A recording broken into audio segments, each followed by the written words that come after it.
Welcome back. Today on the All In, All on X podcast, we are joined by renowned surgeon whose name is etched into the DNA of modern full arch dentistry, Dr. Dan Holtzclaw.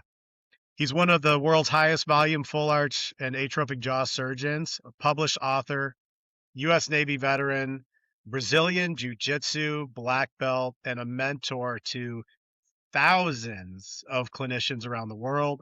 From zygomatic mastery to the psychology of surgical endurance, Dr. Holtzclaw brings a perspective that you simply can't learn from in a textbook or on YouTube.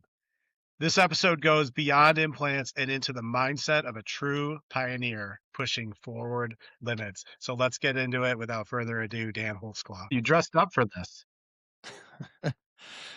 Yeah, I'm going to be heading out later today, so. What are you doing today? Just flying around. Flying around like normal. I never met a guy who kept commercial airliners and busy like in dentistry like you.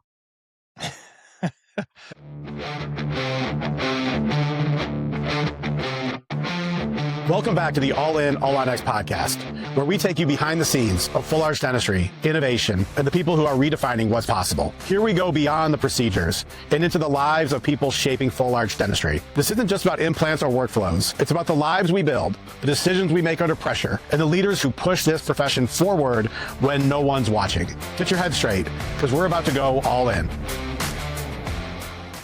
The All In, All on X pod is brought to you by JB Dental Labs. JB specializes in precision full arch restorations, zirconia, PMMA, photogrammetry workflows, and fast turnaround times that don't sacrifice quality. JB delivers a truly digital workflow powered by their proprietary online portal for easy case uploads, real-time tracking, and fast streamlined communication. If you're looking for a lab that understands immediate load, passive fit, and the demands of modern all-on-X dentistry, then JB Dental Lab is redefining what a full arch partner can be. Learn more at jbdentallab.com. Tell them that the All-In, All-on-X pod sent you. Yeah, definitely on American a lot. Well, yeah, what, out of Dallas? Yeah, a lot connect out of Dallas since I'm in Austin. There's definitely not as many direct flights as there used to be. I have to go to Dallas quite a bit. Either Dallas, Charlotte, or Phoenix seem like be the three places I'm at a lot. I think I got the same thing. American, it's always Charlotte or Dallas. Man, I hate going through Dallas. I always feel like they're going to like move my connecting flight to a different zip code. It is bigger, they say, than the city of Manhattan, the airport there. Yeah. Dude, I once got moved 4 times on a flight within an hour of the flight taking off to different terminals. I was on that tram running. Yeah, that thing is huge. Unfortunately, I know the airport really well. How well do you know every flight attendant in the sky on American? Do you know them all yet? No, but I definitely know the airports pretty well. I've actually run into a couple of them more than once, which is funny. I mean, I think a lot of them fly the same routes, a bunch of times. Yeah. So, yeah, I definitely run into a few for sure. They have your preferred drinks, your preferred peanuts? No, where I do run into some of them a lot is at the concierge key. At some of the different airports, they have the same reps. And so some of them, I've run into them multiple times and, year after year, like there's a guy and a lady down in Sydney in Australia I've run into a bunch of times, and they're always super nice, and LA and London, they usually have them at more of the bigger airports. Excuse me, you said I've run into these people in Sydney, Australia a bunch of times. I mean, you got to be tired, man. I'd like to go to Australia once. Yeah, I am tired, man. definitely, uh, gonna cut back a little bit for 2026. I was gone a lot in 25 for sure. Yeah. Although, looks like you're doing more and more stuff. We'll get into that a little bit. I'm trying to keep it more at home though. But I'm busy for sure, but trying to do it more at home at this point in time. You know, I got Oh, the that's young good. family and all that. I just don't want to be away too much. Yeah, because you got a little one now, right? Yeah, yeah. Ellie and I started it over again, which I know it scares most guys absolutely to death. But yeah, we started. It's actually really fun. It's a lot. I actually really look forward to going home right now. Yeah. Yeah, no, that's great. I know it That's sounds exhausting, right? that seems like I'm at the other end of the spectrum. All my children are, shit, some of my kids are older than a lot of the dentists that I talk to be honest. I mean, that's kinda crazy. You ever find yourself calling the young doctors like, "Hey, sport," or or anything like that, or does it feel like you're talking to your kids? No, but it's weird though, just because it doesn't seem like it was that long ago. I remember being the youngest person at the table all the time. And, now it's, very common. I'll be sitting somewhere and I'll be the oldest person at the table. And it's crazy how fast it all happens. I think you just, especially when you get your practice, you're working and you just are going to work every day. And then, before you know it, the years just start going by quick, you know? Yeah, they start to sag a little bit. Oh, Every day yeah. going back in the gold mine, chipping the walls for little nuggets of gold every day. Yeah, man. And then, yeah, it's crazy. And then, before you know it, there's the years go by quick, super quick. Yeah, Yeah, we were it's at out. a birthday party for a dentist, I don't know, last month, and, I asked him how old he was, and he tells me, I was like, "Oh my god," it's like, "Man, you're younger than my daughter is." And I was like, "Wow." I was like, "I could" sometimes you're like, "Oh, I could be your dad." And I was like, "Yeah, I could literally be your dad because like, I got kids older than you." It's like, "Wow, man, that's nuts." Yeah, right. It's like, "Where are you from? What city?" "Okay, I don't know any girls there. I can't be your dad, I don't think." But I could be your dad. Uh, Man. Oh, dude, it's good to catch up with you. We've both been so busy, but I finally met a match, someone who's way busier than I am in you. I don't know, busy in different ways. You're definitely busy for sure. Yeah. Well, I might have to get your advice. What do I have to do different? But everyone always says it. They're like, "Yeah, man, I'd be doing so much." I don't know. I just feel like I'm grinding and doing what I need to do. I don't know. Yeah. Well, I think as long as you got a end goal in mind, you know, um, I it's funny because my end goal was to, um, at some point actually retire. And, when you think about it, how many dentists have you met that have actually retired? I mean, most dentists, they either work until they die, Yeah, and which is scary, man, because I could tell you yeah, yeah, in the past couple of years, it's like more and more, friends and colleagues, you hear about them dying and, they, you never know cancer, some of this stuff, people get hit by, they're on a motorcycle and they get hit and all kinds of crazy stuff.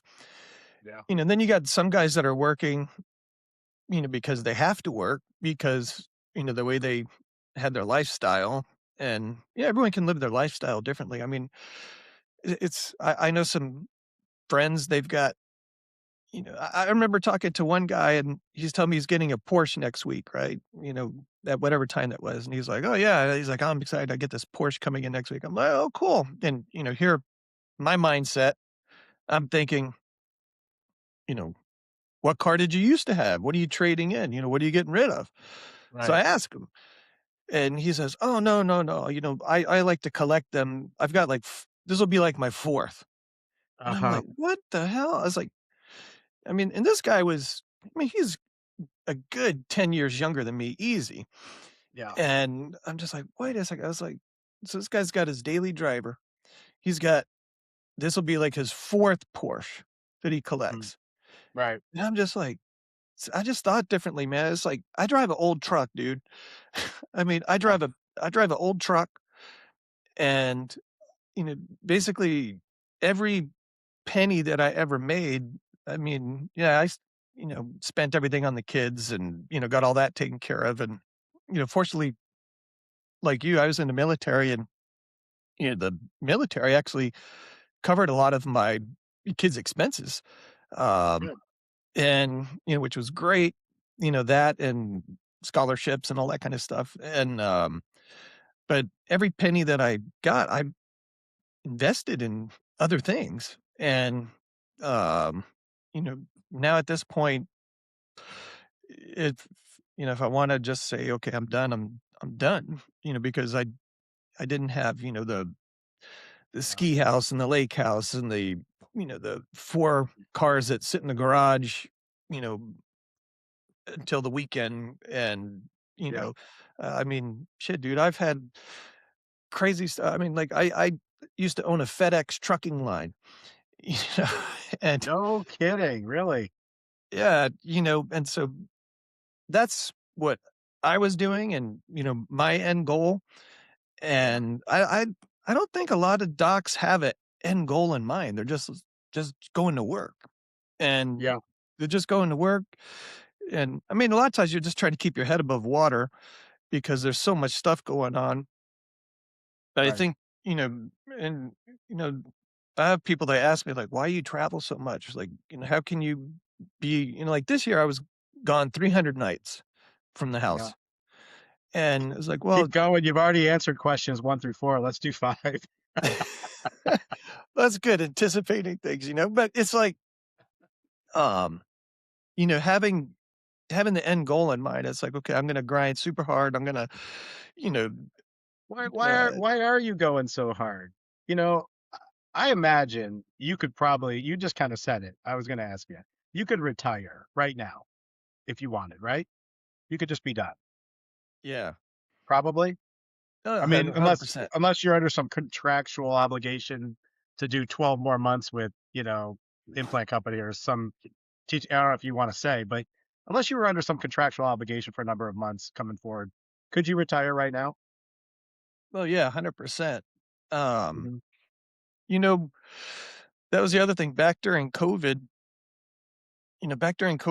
when, the stock market took a huge dump. uh, You know, uh, I can go back and find the posts, but, we had all these little groups back then. And I remember telling everybody, in these groups, I'm like, this is an opportunity of a lifetime. It's like the market's taking this huge dump. And I said, if Yeah, any of you have any extra money to do anything with, and, there was uncertainty at the time because, it was COVID. No one knew what was going to happen. right. But, I told her, I was like, I'm putting every single penny into the market, everything. And it's like, it's either going to, turn out right, or I'll be working till I die, if Yeah, this goes bad. right. And, so, uh, having, I don't know, it's like having that end goal in mind, that thought process, I mean, again, I know guys, during COVID, when COVID was a little bit of a boom time, for the dental profession afterwards, again, they're going out and buying, you know, Yeah, new cars, they're buying new, whatever, get new no, no, smiles. not people. I mean, just like dentists, Yeah. other dentists, Oh, that too, yeah, yeah, right? And I'm just like, okay, I'm not doing any of that. I'm taking every single penny and I'm investing it in something else. And, something else that's not necessarily dentistry, just to diversify. And yeah, so I mean, shit, I joke around. I tell we some, don't see a lot of younger doctors doing that. I mean, hell, we don't see a lot of people and Americans doing that, No. taking the Well, time to unfortunately, invest in their future. I think it's hard right now. I mean, if you look at Yeah, me, especially, you know, me, I've got 2, you know, adult children, and they're both out of school, out of, uh, out of college, period, and it's expensive out there. I oh, yeah, mean, if you I mean, shit, dude, I remember going to buy a car when we were younger, the price that a car was, and, I mean, I remember you could buy a car for under 20 grand brand new. Now, sure. I mean, my daughter and her You could husband. buy a sweet pickup truck for 35. Yeah, I mean, but my it's what's daughter and up, her husband, are looking for some new cars, and, I mean, the I mean, it's nothing, super extravagant, but the cars, they're looking at are still 80 grand. right? And I'm just thinking it's like, "Holy shit, I could never even have fathomed spending that much at their age," but that's just one thing. So, you got the cars, then they wanna buy a house, the houses now are super expensive and, Right. they have to save up for down payment, and then most of these kids coming out of school, especially, a lot of the younger docs, I mean, they've got a ton of student loan debt, Yeah, and but when we talk about that, I mean, that's good debt because it gets them to a job where they can make some money, right? I mean, if borrowing a $500,000 scares you, I mean, wait till you get into business. I no, I'm mean, just talking even about the ones that are just starting out. These yeah, these guys, I mean, think about it. You say you're and I'm sure this has gotta resonate with a number of listeners to the for podcast. sure. So, say you're 27, 28, right? You just fresh out of school. You depends on where you went to undergrad, and where you went to grad and when you went to dental school. I mean, you could easily come out day 1, you get a $500,000 in debt for your undergraduate and your dental school training. And then at that point, you either go work for somebody, which a lot of these docs do, or if you wanted to, try to hang your own shingle up, now you got to go buy a practice or buy into a practice. Now you're talking about, taking out at least $1 million. Yeah, So, I mean, think about it. So you're day 1 and you're 1.5 million in debt to 2 million in debt, and you've never worked a day in private practice. yeah. I mean, it's different. Well, Say these you. doctors, that they need to come take our business class on how to leverage debt and what's good debt and bad debt, though. But yeah, I get it. I mean, I did Yeah, the same that's thing. I mean, I was in debt from dental school, and I came in and I bought a building and a practice, and it was 1,700,000 or something. I mean, but it's cash flow. It's all about cash flow. It's all about what you can make each month and how fast you can pay it back and whatnot. Yeah. Yeah, well, that is good, that you've got the business course going on now because, obviously in dental school, they don't really go over much of that or, yeah, they have these half-ass I'm What trying to remember what ours called it. It was like simulated private practice or something like that, and it was I think I so had the same one. What year did you go baloney. to dental school? Uh, 96 to 2000. Okay. You were one evolution in front of me. I was 99 to 2003. You went where? San Antonio. San Antonio. Right.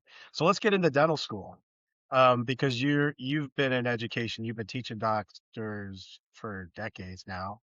Um, and I know you see it over at Pathway and other places, right? Are dental schools appropriately preparing dentists for today's day and age, modern dentistry, dental implants and digital workflow?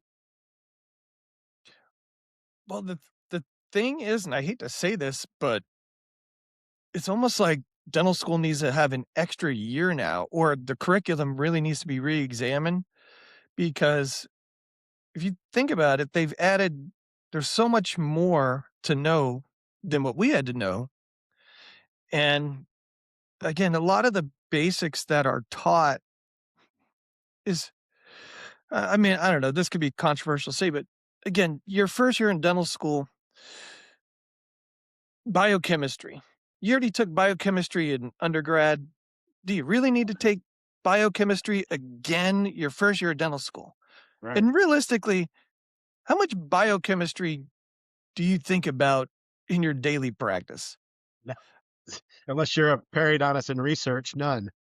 None, You know? okay? Uh, And there's, uh yeah, if you want it should almost be like, okay, if you wanna take, I don't know, some type of research track, you can study these classes or take some of these as an elective, but yeah, again, so you're taking, some of these classes, which you've already taken in undergrad, and you're taking it again, it's like, okay, there's more and more stuff we need to know. yeah, So either you have to go to school longer, or you gotta take some stuff out and right. put the put the stuff in that people need to know. And I think that's why, continuing education has exploded in the past 5 years is, again, Yeah. there's so much more stuff to know that's not being taught in dental school. And the other interesting thing is, I mean, for sure, I get messaged. I'm sure you do too, but I'll get messaged by periopros oral surgery residents in programs now saying, "I can't wait to graduate. I need to come to your programs." And then if I call those programs, I gave up doing this because it falls on deaf ears or just gets some snide response. But if I call programs and say, "Hey, how can I help?" They say, "Oh, we're teaching them everything they need to know. We don't need your help here." I'm like, well, really, your residents are calling me saying something quite different.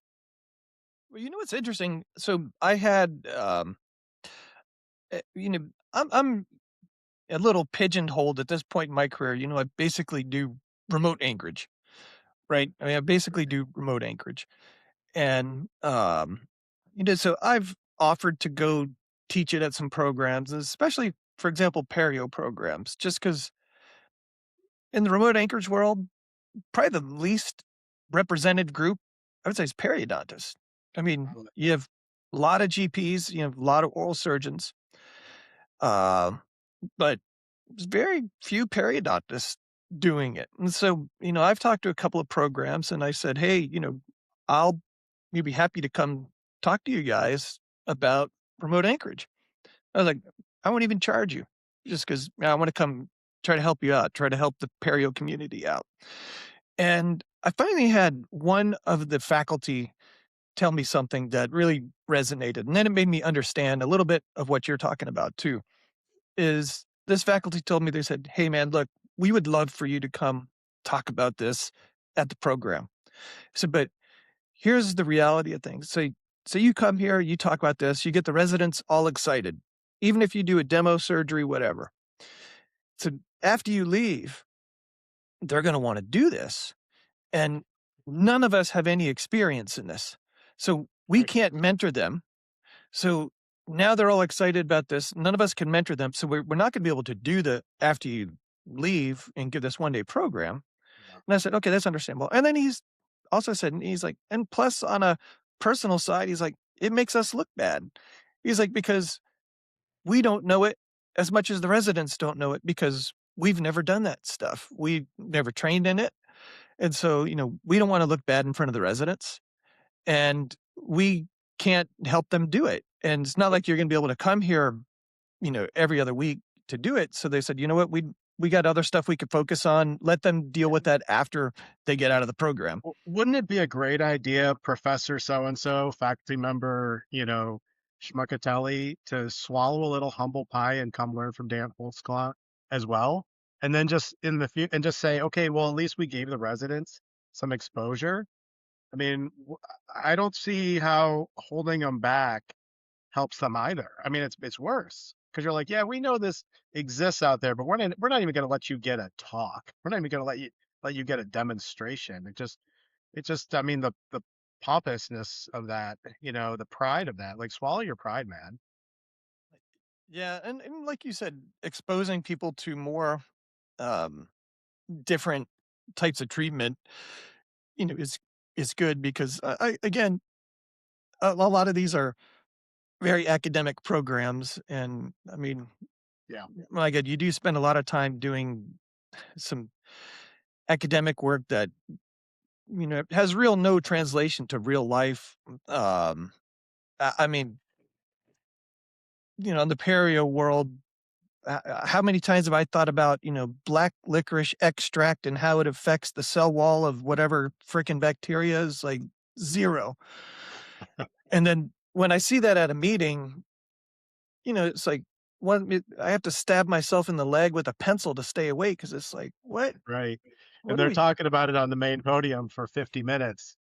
Yeah, it's, like, ridiculous. And that's why, Yeah. there are some meetings I think that I like going to better than other meetings just because they talk about more real world things and, that you can actually use in your practice as What's a good opposed. example for those for young listeners out there? This segment is brought to you by JB Dental Lab, your go-to partner for full arch prosthetics, zirconia, PMMA, and digital workflow. With a proprietary portal, in-house designers, and an advanced education center, you will experience reliability, precision, and consistency. Visit jbdentallab.com. Because I want to talk. Let's talk about physical meetings because I feel like the new generation, the last couple of generations, they don't take the time to go to meetings. They think it's too expensive. It takes too much out of their time. They don't see the investment in it. They want to watch this podcast or they want to watch, you on YouTube, put pterygoids into a type it on or something like that.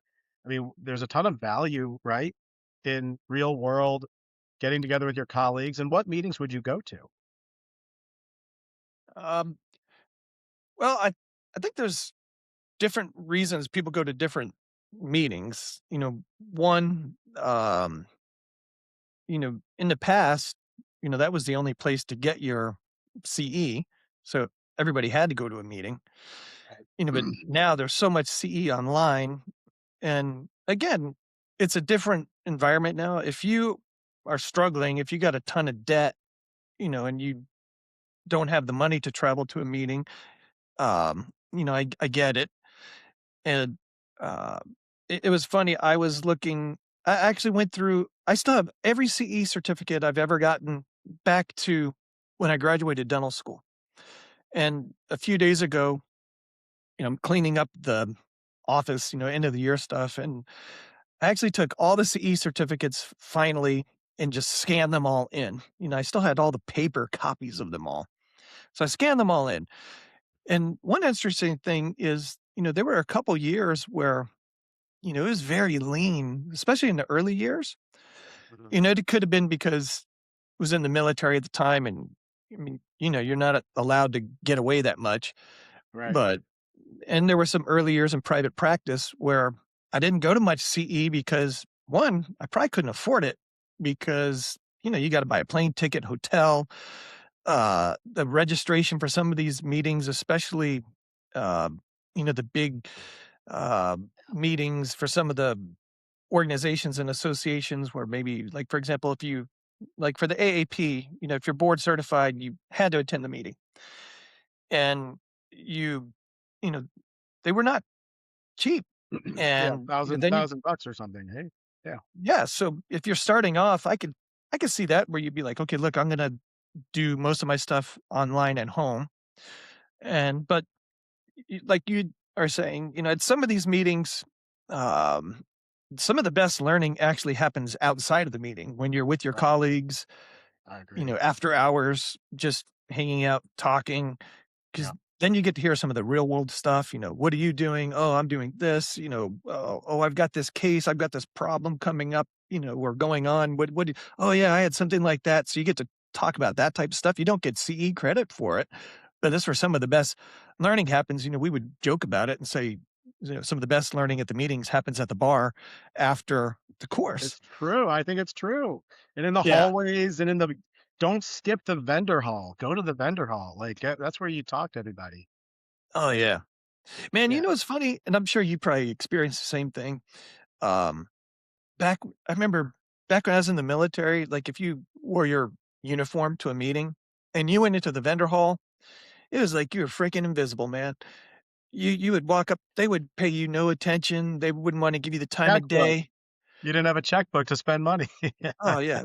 But some of you do because, Yeah. some people work private practice, but then too, these guys gotta remember that, you know, you are gonna get out one day. Yeah. And, some people have memories, they're like, "Yeah, you know what? I remember you treated me like crap. You wouldn't even give me the time of day to say hello when I used to try to talk to you, when I had a uniform on, but, Yeah. now you want, to take me out to lunch." I'm like, "You know what?" It's like, "I still remember when you treated me like crap." Oh man, I'm sorry that you had that experience. That's yeah, that's insane. Well, I mean, it shows how Oh, small those people are. You know, you would think that if anybody in the military walked through anywhere with a uniform on, especially a business uniform, or even fatigues, even camis like my cover up there, that you would get some respect. Be like, hey, how you doing? Shake your hand, look you in the eye. That's did, unbelievable. did you ever have? I remember. Did you ever have? You remember seeing these things from Vietnam where these guys come home and they were getting spit on and all this stuff. Did you ever have any of that experience? Because I definitely did when we were, uh, it was right after we had went into Iraq and Afghanistan, Yeah, and I was wearing my uniform at a meeting, and we were in one particular city, and I'm going to eat breakfast. I think I went to McDonald's or something, yeah, and I'm sitting down, and this guy comes and sits at my table. And I'm just, eating my Egg McMuffin or whatever, and the guy starts like, "How's it feel to be a baby killer?" and all this other kind of crazy stuff, and I'm just like, "What in the world is yeah, this guy talking about?" And you're in your uniform, so you can't I mean, you have to be polite and respectable, and, so I didn't say anything, and this guy just going off, and I remember thinking to myself, I was like, "Man, this must be what, some of these guys, had yeah. to experience, times 100 back in the day." And I had that happen a good 4 or 5 times that day in that particular city, Oh my God. and it wasn't just me, it was all the military guys, and after that, Well, they told us, "Don't wear your uniform to the meeting," which is pretty sad, man. that's really sad. But you were in a big city, no doubt, right? I mean, it Yeah, was yeah, I was in a big city, yeah. typically, not, I don't want to, more liberal, not exactly as many military friendly people. I mean, like, 'cause if you were going around like, out in the middle of Kansas, I mean, these are just facts, No, right? I'm not trying to no, stir the you're pot with that. 100%. But I went from the Marine Corps to University of Michigan. I enrolled late, so I just decided to take some core classes for graduation, and I took it. You needed an art requirement, so I enrolled to I enrolled in art history 101, and my first class I'm in, and I walk in and they say, everybody introduce yourself, and I'm like, hey, I'm Adam Hogan. I just got out of the Marine Corps, thinking that means something. And I got interrupted by people. Oh my God, you were in the Marine Corps. Oh, did you ever kill babies and burn villages? Literally, it's verbiage from Hollywood movies. And it literally like, and I'm getting attacked by, there's 20 kids in the room. I'm 4 years older than you. I'm a Marine Corps veteran. Like the rest of you are, your parents are paying for this. You just got off your mommy's couch, like yesterday, and they're attacking me. And so, I mean, I'm thinking to myself for a second. I mean, at first it was just surreal. I was just like, I'm laughing. I thought it was a joke because you hear these phrases in like, in Full Metal Jacket or somewhere, you hear these in a movie, and I'm like, "Oh, they saw some movies, haha." And I realized they're serious. And I'm like, "You know what? I actually remember we would go into places and, you know, take out the people that are oppressing local villagers and build schools, for children and build hospitals and things like that." And we were actually, and people, by the way, people love us in foreign countries because we bring money and we bring schools, we bring hospitals, and none of these kids believe me. And I'm telling you what, I was not popular in that class all semester. I imagine. I was I I always had the imagine. dissenting opinion. Yeah, yeah. Well, especially art history class, I would imagine. Yeah, it's funny, I think I took charcoal drawing or something like that, and I remember No, but you're That's right. perfect. Applicable to dentistry, fine motor skills. No, it was 100%. Actually, I wanted to take some type of sculpting class, but it wasn't available. I thought, that would been really applicable. But you're Yeah. right. I mean, I remember when I got out of the military, I was in Pensacola, Florida, and I was driving back to Texas. So, I was driving through, Alabama, Mississippi, Louisiana, and I remember the day I got out, the day I signed my paperwork to get out, I literally had to be in Texas the next day to sign my paperwork because I bought a practice immediately. And so I didn't even change out of my uniform. I signed my paperwork to get out. I got in my car and I just started driving to Texas immediately because I had to get to this meeting to sign all the paperwork. And so I'm in my uniform and, I'm stopping, to get gas or stopping to eat. And it was like you were saying, different parts of the country. So when I was taking that route on I-10, everywhere I'd stop, everyone was super nice and respectful. It's like you were saying, they're, thank you for your service, let me buy you, let me buy your lunch, that kind of thing. And, it was a completely different experience versus some other parts of the country that you're in if you were wearing your uniform. You're 100% right. Yeah. There are places you're told you should wear your uniform here, if you can, and there are places you're told we would advise you don't wear it. We don't want you to get spit on walking down the street. What's So weird is at least, they may have changed policy, but back in the day, it used to be if you were traveling, you weren't supposed to wear your uniform while or maybe if it was just officers, you weren't supposed to wear your uniform while traveling. And, now it's, you get preferential boarding, group one, if you're in your uniform, active duty and yeah, in your uniform. And, but it used to be you weren't allowed to travel or there was discouraged to travel in your uniform. But, 100%. I was in the Marine Corps, 92 to 96. I was enlisted. I went in infantry, basic grunt, machine guns, security forces. I did a ton of counterterrorism training in there. And at that time in the Marine Corps, it was you should not travel in uniform. You should travel in something else and then change. Of course, the funny part is anybody with a trained eye can spot a military guy out of uniform. We all dress the same. yeah, You just the way you walk, the way you talk, everyone knows it. But they did not want us on airplanes in our uniforms. no. It's funny when you talk about you could recognize somebody. I remember when I took my board exam for perio, you weren't allowed to, if you're in the military, you weren't allowed to wear your uniform Right. because, and I never really thought about this until recently. I always thought, oh, it's going to be helpful, if I wear my uniform because there's a lot of ex-military. But then I also recently thought, I was like, could have also been unhelpful because, like you said, you could have had somebody that, but in any event, I didn't know it at the time. And so instead of wearing my uniform, I just got, like a super high and tight. Yeah, so you Your wouldn't, dog tags hanging out. yeah. So I go, and it was funny because, I go and I had known the lit really super well at that time. And, you always say when you take your board exam, it's going to be the smartest, that you're ever going to be academically, at least. And maybe not real world, but uh, so I remember I go take you had to do 2 sessions, a morning and afternoon, and you had, different instructors in there and it was funny because when we used to take these exams, it used to be in a hotel in Dallas, Right. and they would just give you a hotel number and you'd wait outside and you'd knock on the door and then you go in and there's like 2 guys sitting in there waiting to instruct you. I mean, could have been like a porn movie or something, so you open the door and I wondered, if you were a woman taking your board exam, how that worked because I mean, think about it, it just even sounds bad saying it. Okay, you go Yeah.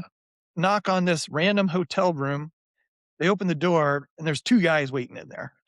And Uh, you're, a woman going, I always wondered about that, but it doesn't happen like that anymore. They do it at these testing centers. But in any event, so I go into a hotel room and one of the instructors was very well known, ex-military. He used to run the Air Force program for many, many years. And then he, after got out, took over the San Antonio program, which Air Force program and the San Antonio program, work together because they're both in San Antonio. They're always recognized as one of the top programs. I think they always get some of the highest scores, period, on the board exams. and they put a lot of effort into that. So I I knew who he was, and he had met me a time or two, but we didn't know each other well. We know each other well now, but so he starts asking me all these questions, and I had known the lit so well at that time that whenever he would ask me a question, I would only answer it with lit that had been published out of San Antonio or the Air Force. Okay. And after after a few questions, he figured out what I was doing. And then he looked at me and he kind of gave me this nod. And then the other examiner, finishes his question and he goes back to this guy and he says, "Okay, it's your turn." And he's like, I'm done." He's like, "What do you mean you're done?" He's like, "I don't have any more questions." He's like, "What do you mean you don't have any more questions? We're only like, halfway through the test." He's like, you could ask the rest of the questions." And then he just sits back and because he figured out, one, not only did I know the lit, I knew it so well that I would only answer it with places that he had been.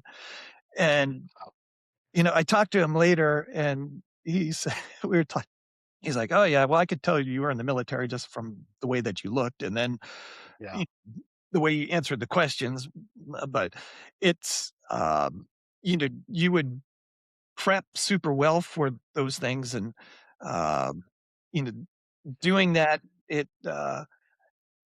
you don't know it as well afterwards. And a lot of it, you don't need to know. A lot of it's just academic. And, Yeah. but, you do find that, especially with what you said about dental school and people coming out and even some of the residency programs, because there's so much information to teach that, a lot of them, a lot of the docs now are missing some of the things they need to know. And, and that's where it's also a little crazy is they're missing some of these things, and then they wanna jump to some of the, hardest procedures immediately. Right. And, which is great because some of these guys and gals, they, are way ahead of where I was. I mean, I've frequently talked to some of these docs and said, "Man, at your age, all I was doing was 40 exams a day in Pearl Harbor, Hawaii. That's me too. 6 months Yeah. straight, 40 exams a day. I didn't touch I didn't touch Yeah. a handpiece, nothing. And you guys are doing, freaking zygos, and I didn't Right. even know what it." It's great I mean, it's great opportunity, but it's also great responsibility too. I mean, I agree. I think younger doctors have a tremendous advantage to jumpstart their career, if they do the work and if they do the education and if they find the mentors, I think for sure more power to them because I mean, I was talking yesterday, I mean last week with Brandon Coford for a pod that's probably going to drop here this week or next. And he was talking about all the steps that it went through to do an all on X prosthetic restoration, the pick up the sleeves, the casting, et cetera, et cetera. I remember doing that with my mentor in the Navy in 2003 and going, there's no way in hell I even want to do this work. This is a lot of work. Yeah. This is hard.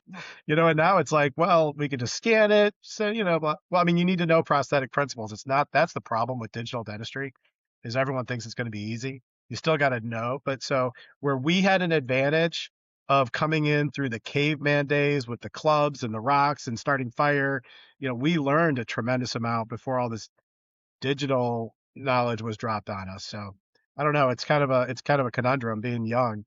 You've got opportunity, but you still got to do the work. Yeah, and I mean, the digital's great.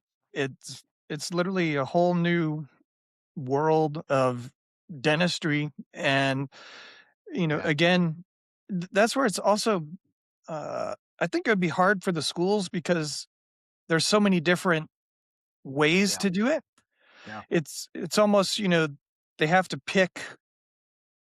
It'd be nice if there was one universal way of doing it. And, at least the basics are there where you have, the basics of transferring all the information. But Yeah. it, it's definitely something I think that, uh, some schools are doing better than other schools. I mean, but it was still the same back when we were in school. I mean, I remember my instructor teaching us about, we would have to take impressions with eugenol and, in like these cooled trays with tubes. And it's like, why are we doing this? Because that one instructor on our bay, that's what he wanted to teach us. And it had zero applicability. Yeah. And, I'm sure that happens now. I'm sure, you got some instructors that maybe they're just teaching old school, packing cord, taking an impression. And you've got some of these younger doctors like, why are we learning this? Everything's digital now, which again, at some point they'll have to make a change and decide, okay, some of this stuff we got to relegate to the history bin Yeah. and start teaching them more modern. Hey, quick break. If you're loving this conversation with Dr. Dan Holtzclaw, imagine learning full arch surgery with this level of clarity and intensity. That's exactly what we do at the Atlantic Implant Institute. Hands-on training, advanced full arch protocols, remote anchorage, zygos, pterygoids, pros, FP1, business. It's all there. Real surgery, real surgeries, real reps, real results. Visit the AtlanticImplantInstitute.com to join the movement. Now filling up Module 1, Core Bootcamp Fundamentals, January 22 to 26. I'll see you soon in Virginia Beach. Let's get back into it. Well, typically education will grab certain types of educators. I remember there was like basically a couple of types of educators. There was, the retired guy who just didn't want to get out of dentistry but sold his private practice. There was the former military doctors who I think were a wealth of knowledge for the most part. They were very hardworking. I remember at University of Michigan dental school, we had a couple of prosthodontists that came out of the Air Force and the Army that were just superb instructors. Okay, but I get what I'm getting at is it's sort of antiquated knowledge too. I mean, that was fine for 2000, 2003, but now it's digital and everything evolves so fast. And I think to my very first class at the institute, it was on digital workflow, and I brought down a prosthodontist. I'm not going to say from where, but from a university, from a teaching um, college. And I thought, great, I've got this prosthodontist on faculty. And he came in, like, he walked in my lab with my printers and my mills and, exocad, all that, design software and everything. And he was just like a child, walking into the world. And I'm like, and he said, the university, it doesn't appropriate enough money to stay current. I'm still trying to get, I'm working on a 3D printer that's like, I have one 3D printer that's like 7 years old. I'm trying to get money to buy another one. I'm like, dude, they're $5,000. It's the university. He goes, yeah, but that takes like 12 months to get that approved. And by the time I get it approved, it's obsolete. And there should be a new one. And it's so slow in university, to change and to stay current. And, it's just a real eye-opening experience. They gotta spend money and hire good faculty because let's face it, it's not all about the money for me, but if you ask me to take a pay cut to go work university, I mean, that is like a 90% pay cut. Yeah. Like who wants to teach there and to teach on old antiquated equipment? Yeah. Well, and I think that's also just reality of things is you get occasionally the private practice doc that will come down, a day a week or a day a month or something like that. And I remember usually the residents love when those docs come in because they get to see a little bit of real world, Yeah. action. But yeah, you're exactly right. Unless you know, uh, to do that, the pay disparity, you know, you're not going to give up and go do that just because you love it. And there's also a ton of politics involved, in teaching. There's, Yes. there's tenure, there's, publishing and again, it's not even did you publish anything? It's, what journal did you publish it in? What is the impact factor? And that's where I hate to say it, but some of the journals that have the highest impact factor, it seems like it's inversely proportional to Yeah. private practice applicability. The higher Right. the impact factor, the less it has any application to real world dentistry. And it's great. You need the research, for developing new products and new Right. things. But some of this stuff, it's like you get these journals and it's like, okay, there is absolutely nothing in this journal that is going to help me at all in my Yeah. practice. Like nothing. Yeah. I used to refer to what I would call a throwaway journal. 15 years ago, you would go to the symposium, you'd go to the meeting, and somebody would hand you a journal it was laden full of ads, right? And I would throw it away. And I would be like, oh, this is just garbage. You throw it away. And then I would go to the scientific journals. But, again, you said earlier, reading an article on black licorice and how does it transfer through the cell wall, the chemotaxis, I was reading that junk and throwing away these other journals. And now I'm picking up the ones with all the ads because those are the ones showing workflow. And, how do you do this step by step by step, stuff that you can really apply. And it's funny you say that would gain no credibility in an institution, really. I believe it. Well, what's funny is, so like speaking about journals, most people don't even know this anymore, but a partner of mine and I started the dentistry's very first online journal back in 2007. And Was that Nick? yeah, Toscano. Yeah. Yeah. And we were publishing, and it was just kind of a pain in the ass to publish. And we said, you know what? And it's like you said, a lot of the stuff that was getting published was just, it was very scientific and had no real world merit. And so we said, you know what? We'll just start our own journal. And so we did. And I remember we launched it at the AO meeting, I think in 2007. And it was funny. We were literally going booth to booth because we had to get advertisers. Right. And I remember, there was another journal launching at that meeting, and they were having this big launch party. And so we'd go talk to the booths and they'd say, oh, are you with such and such journal? And we're like, no. And then they would just dismiss us, go away. And, and then we talked to people, oh, it's online. And it was pretty cool for the time. It was actually a magazine and you could turn the pages. Yeah. Which, was really unheard of at the time. And the ads actually were all animated, and it was pretty cool. And everyone, it was funny because all these people would tell us, oh, no one's going to read an online journal. Everyone wants to hold it in their hand. That's not going to work.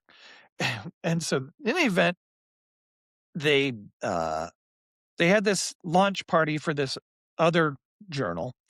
They published one issue and then they went out of business. And then we launched our journal and we ended up selling the journal 3 years later. And then I was retained as editor in chief, and the journal, stuck around, for the next decade.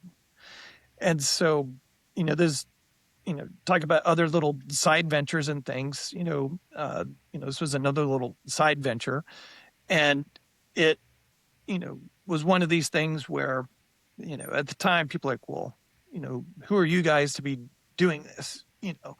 You haven't been in the industry for 25 years or 30 years. You're like, you can't do this. And, oh, that's not going to work. Everybody always wants to poo-poo everything and tell you how it's not going to work instead of taking a chance on something. And, the types of stuff that, we published in there, we did publish a lot of stuff in there that wasn't of any scientific merit. It was real world stuff. And a lot of doctors, really liked the articles because they said, oh, wow, this is the type of stuff that we talk about, like you said, at the bar after the meeting.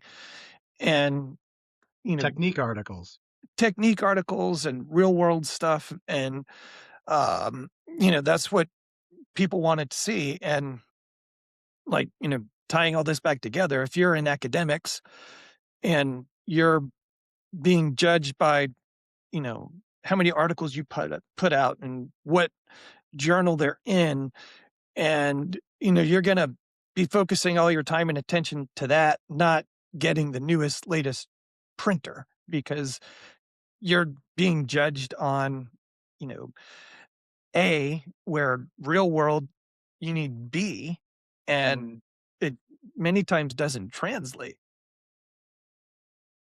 No, I get it. Yeah, 100%. When I flip my thinking into reading more technique articles, that would change the way I practice. And right now I'm writing technique articles. I mean, I probably should have done it 10 years ago. But I'm not the kind of guy that's going to be doing a scientific paper. you know, in the middle of my busy clinical practice either, nor would I want to or have the time to do that. I want things that are going to be clinically relevant for doctors to, you know, learn how to do this and do this craft better and keep up to date for sure. Yeah. Yeah. Well, I think that's one of the great things now with a lot of the CE that's available out there. And, there's a lot of real world information that you can get. But I think you have to be careful because there are so many CE courses that I think that there's definitely a difference in quality between the different types of courses and what's being taught and who's teaching them. And, it's crazy because some of the courses out there, you know, some of the courses out there, the person teaching the course literally had learned the technique maybe 2 Yeah. years ago, and now they're Yeah. teaching a course already, Yeah. which is I've kinda had, crazy. I've had, I think, 4 doctors come to my courses that are less than 5 years out of school tell me almost verbatim same words. I only came here to learn how to open an institute. I'm going to open an institute. And they're looking around taking pictures. Meanwhile, they're asking the most naive questions under the sun the whole time they're there about the procedure. And I think you really got to be careful because, you know, I've seen them and they get sponsored by a company or by a lab. And next thing you know, it's like free CE or it's $500. But, you know, you get what you pay for, I think, in education for sure. Um, you know, I mean, I am 23 years a dentist, and I feel like sometimes I don't even feel qualified to tell people what I know. You know, 20, and I'm like, I fixed my almost. Alex Wynn said to me, he's a buddy of yours. You guys were just down in Brazil, and he said, I don't think you should teach until you've fixed a good number of your own complications and mistakes. That's how you truly learn. And I just don't think you can learn that 3 years out of school, 5 years out of school. Um, there's a dentist, I'm not going to say where, and he was known for veneers and he was a very successful dentist. Everyone would probably know who he is nationally. Tremendous YouTube presence, Instagram presence, but he was known for veneers and ortho. One day decided he's getting into the all-on-4 world, and then he gets sponsored by a lab and he offers a $1,000 weekend course. And I talked to people, vendors out in that area. The guy hasn't even bought 1,000 implants under his belt ever. You know, like, um, and you know, so you really got to be careful. I think more to your point, just to illustrate, you know, what's out there. Mm. Well, at least he was a real dentist and not like the veneer guy that where was he, in Georgia? Did you see he got arrested and the veneer tech? Or maybe he was in New York. I don't know where he was. I saw the It story, yeah. Yes, Yeah, funny Florida. is yeah, some guy, is not even a dentist, and he's, putting on Instagram all these veneer cases he was treating. And then I just saw another one. Apparently, there's some lady that's doing ortho who's not a dentist at all, and, showing this stuff on TikTok, and it's like, "What in the world is going on?" It's Yeah. like, these people are crazy. You know Uh, Try to get help from your state board on that. I caught somebody doing dentistry without a license. People were coming in here, 2 people, the second person came in here hurt. And I called the board of dentistry and I said, "This is a place doing dentistry without a license." They're like, "Yeah, so?" I said, "Well, you got to go get these guys. You know, they're doing that." They go, "We only regulate dentists. We don't care." Mm. So Oh, I don't know. I don't know that's whose job interesting. that is to go get them. I never thought about that, where that is true, they only regulate dentists, so would they have authority over that person? The woman I talked to told me I should call the local law enforcement because they're probably committing assault and battery or something like that. Hmm, that is interesting. It, I mean, yeah, I've definitely seen some of that in places where, um, you've got some of the lab technicians or just dental assistants, that have been in the industry for a super long time, they're really experienced, and I could tell you, I've been into a practice or 2 where I didn't see the dentist touch the patient the entire time. It was their assistant did everything, you know, right. short of even adjusting, the bite. And, I just kinda like, "Okay, I'm out." It's like, I don't wanna see any of this because it's like the dentist never even walked into the room. period. And you're just like, wow, this is kind of crazy. You worked for a very obviously, I'm not sure if you want to say, everyone probably knows, but a very large corporate group. You sold your practice to a very large corporate group. Are you since retired from that group? You moved Yeah, on? yeah. Yep. I was there for about 4 years, and Yep. it was a very eye-opening experience getting to see the corporate world. Um, because you know, I didn't just sell the practice and keep working for them. I sold the practice and then was hired on as, in the C-suite. So, uh, that was very interesting getting to see all the behind the scenes action, what goes into running, a very large company. The company was big. It's, Yep. $3 billion company with a B, Right. and the thought process, but it helped me tremendously on the business side because the way you think about things dramatically changes when you have, definitely one practice, versus two practices versus 10 versus 50 versus 100 versus 500. Sure. The thought process is different. And the other funny thing is everybody, you know, does poo poo corporate and talks about how, they're the big bad wolf of things. But, actually being behind the scenes, behind the curtain and seeing everything, you see there's many good things, there's obviously uh, bad things. Um, but, private practice, on an individual level has the Oh, same for things. sure. You have good things, bad things. But I think a lot of the negative things said about corporate dentistry, um, you know, some of them are wrong and some of them, are right. But yeah, it was definitely getting to see something probably most people don't ever get to see. So if being that you own your own practice, been on the corporate side of, probably the world's biggest corporation, dental corporation out there, what kind of advice would you give to dentists who are looking to scale or grow their practices or grow their locations? I mean, I know it's probably more than a one word answer, but where should dentists start? Well, one, don't jump ahead of yourselves because you see a lot of these docs, like you said, they've been in practice for a year and now they want to go open 3 or 4 locations. Mhm. You know, one, get a handle on uh, just how the place runs. And then I think you also have to come up with your business philosophy. Do you want, are you going to be boutique high end? Are you going to be, low cost, high numbers, where you're doing many, many procedures? Right. Are you going to focus on a limited number of procedures? Are you going to, be diversified?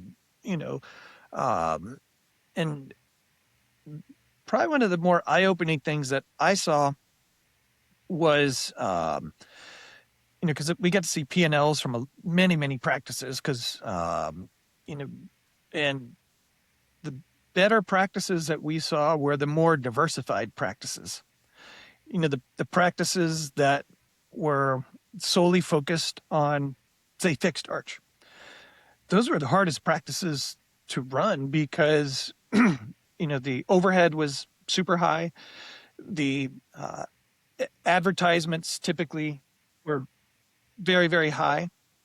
Um, the the risk margin is very high because, for example, uh, things are going well, you're fine. If things are going poorly, then you have your potential to go under very, very quickly. Right. And in many offices we would look at, uh, they're pulling in all this revenue, and and on social media it looks like they're killing it, and it's everyone's just like, oh my gosh, this office. But then you see the expenses, and you're just like, yes, this office, it might be pulling in 800,000 a month, but the overhead is 750,000 a month. You know, so there not making it. And we used to, I'd see practices that, the overhead for the practice. I mean, one practice, the overhead was 850,000. And so you'd see some months where, they did 750,000 for the month, 700,000. And you're just like, wow, that's an awesome month. Everyone, worked their ass off. They did a ton of arches. And then there's still 150 in the hole for the month. Wow. And, and everyone was, you know, working really, really hard there. And, the numbers look great. And on social media, it looks like they're killing it. And you've got even advertisements showing, oh, this office, they do X number of arches per month. But you pull the curtain back and you see, well, yeah, they're doing that, but they're not even making any money, Yeah. and, so uh, that would be the other thing, get a hand, get a handle on your expenses, before, because running 2 practices is much harder than running 1, and then when you start getting to 3, 4, 5 practices, you have to really change your thinking completely because, if you're a private practice running 1 office, you're the master of your domain, you could do everything, you're able to have your hand in everything. When you have multiple different offices, you can't be in 5 places at once, so you have to start delegating, then it's, did you hire the right people?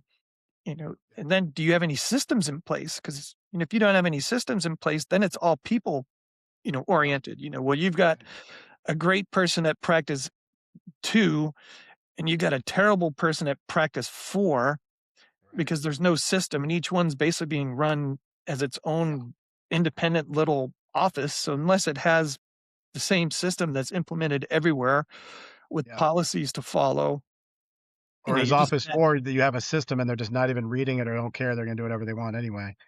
So yeah. yeah, you need But that's systems where, for sure. that's where you as upper management have to make sure, okay, they have systems in place, but they're not following it. So either A, this person's got to go, Right.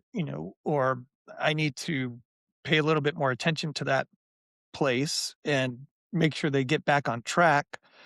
And, it's like you said, also location is super important because you see some places and, really the main reason they're having trouble is because of their location. You know, uh, for example, uh, you may have a cosmetic practice that's in one part of town and, they decide to convert to a full arch practice for whatever reason. Well, they worked as a cosmetic practice in that part of town because, it's a nicer part of town. It's where people are going to probably have more money for cosmetic type procedures. Mhm. And now as a full arch practice, it's not really in the right part of town. And, you know, no one's going to drive there out of their way to get a full arch procedure done because there's other options that are more easily accessible. And the people that, you know, tend to need that procedure more, maybe they're in a different part of town. And guess what? Right. There's a different practice or multiple practices over in that part of town that are easier to get to. And, so you see some practices that struggle just because they're built in the wrong area. This conversation with Dan Holtzclaw is going great. I'm going to put it on hold because Dan and I talked for almost 2 hours. So we're going to break this up into part 1 and part 2. So thank you for listening to part 1 with Dr. Dan Holtzclaw. Coming forward in part 2, you're going to hear a lot more about the business side of full arch, corporate dentistry as well, mistakes young doctors make, things like that. So come on back. You're going to check out part 2. It's going to launch next week. But until then, thanks for listening to part 1. I want to remind everybody that we are building the next generation of full arch surgeons and prosthodontists at the Atlantic Implant Institute. Go to theatlanticimplantsinstitute.com to see all the training that we have on full arch from basics to business. We're now filling up the last seats of core bootcamp fundamentals, January 22 to 25 in Virginia Beach, Virginia. I'm joined by Dr. Athena Godarzi of 4M in LA and Dr. Brandon Coford, founder of Smart OnX Solutions and Smart Denture Conversions. Beyond that, look ahead for 2026. We've got Advanced Prosthetics and Digital Workflow in March with Dr. Keith Klaus. I've got The Business of All on 4 with a host of other faculty in April of 2026. And we've got FP1 with Dr. Knife Sonata, May 2026. Check that out, the one and only time this year here in Virginia Beach. And we'll round that out with Core Remote Anchorage in late May with, we'll talk about zygos, pterygoids, all the remote anchorage stuff that you need to know. Dr. Sam Jarrett's coming for that, and another surprise guest faculty to be announced. So check it out, theatlanticImplantinstitute.com. And don't forget to come back next week and hear part 2 of Dr. Dan Holtzclaw. Until then, stay hard, stay focused, and I'll see you soon. Have a great day.